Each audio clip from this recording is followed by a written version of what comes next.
আর বাংলাদেশে সংখ্যালঘুদের ওপর অত্যাচার নয়াদিল্লির চাপে শেষমেশ স্বীকার করল ঢাকা। বাংলাদেশ সরকারের প্রেস সচিব জানিয়েছেন, সংখ্যালঘুদের ওপর অত্যাচারের অভিযোগে 88টি মামলা হয়েছে, গ্রেফতার করা হয়েছে 70 জনকে। বিজেপির রাজ্য সভাপতি সুকান্ত মজুমদার অবশ্য এই তথ্য মানতে রাজি নন। তার দাবি, বাংলাদেশে সংখ্যালঘুদের ওপর অত্যাচারের ঘটনা এর থেকে অনেক বেশি হয়েছে।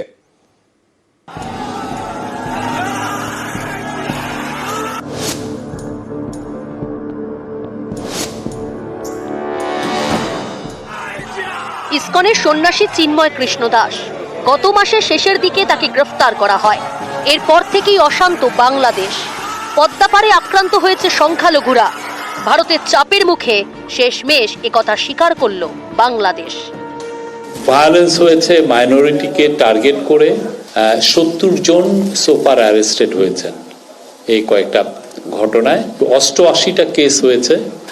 ধর্মীয় পূজা মণ্ডপ, উপাসনালয় কেন্দ্রিক সহিংসতায় আরো মামলা হয়েছে 26টা। যারা যারা বাংলাদেশে এই ধরনের ন্যাক্কারজনক কাজে, যারা এই ভায়োলেন্সে যারা জড়িত, আমরা সবাইকে অ্যারেস্ট করব। বিজেপির রাজ্য সভাপতি সুকান্ত মজুমদারের দাবি, এই তথ্য ঠিক নয়। বাংলাদেশে সংখ্যালঘুদের উপর অত্যাচারের ঘটনা অনেক বেশি ঘটেছে।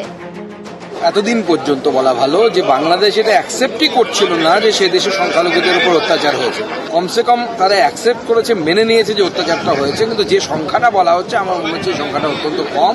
এবং আমরা দেখেছি হাজারে হাজারে সংখ্যায় মানুষ হিন্দুদের বাড়ি জ্বালিয়েছে, বাড়িঘর ভেঙেছে। সেখানে মাত্র 70 জনকে গ্রেপ্তার করা মানে হচ্ছে ললিপপ ঝোলানো। এই ললিপপ চোষার জায়গায় আমরা নেই।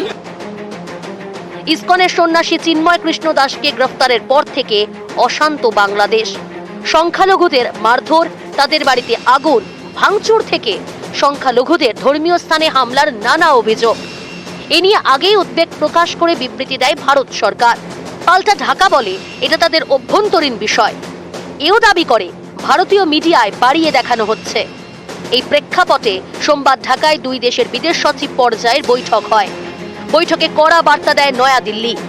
বিদেশ সচিব জানান, সংখ্যালঘুদের উপর অত্যাচার নিয়ে বৈঠকে উদ্বেগ প্রকাশ করা হয়েছে।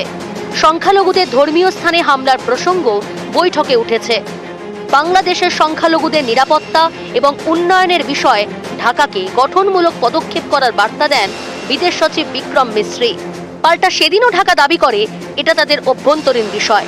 আর ভারতে মিডিয়া যাতে এই বিষয়ে ভুল তথ্য না দেয় তা নিশ্চিত করার আবেদন জানায়। এর দুদিন পরেই সংখ্যালঘুদের উপর আক্রমণের কথা স্বীকার করতে হলো বাংলাদেশকে।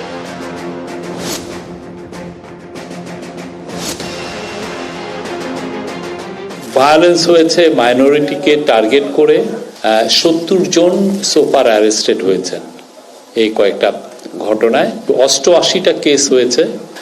ধর্মীয় পূজা মণ্ডপ, উপাসনালয় কেন্দ্রিক সহিংসতায় আরো মামলা হয়েছে 26টা। যারা যারা বাংলাদেশে এই ধরনের ন্যাক্কারজনক কাজে, যারা এই ভায়োলেন্সে যারা জড়িত, আমরা সবাইকে অ্যারেস্ট করব। নিউজ 18 বাংলা।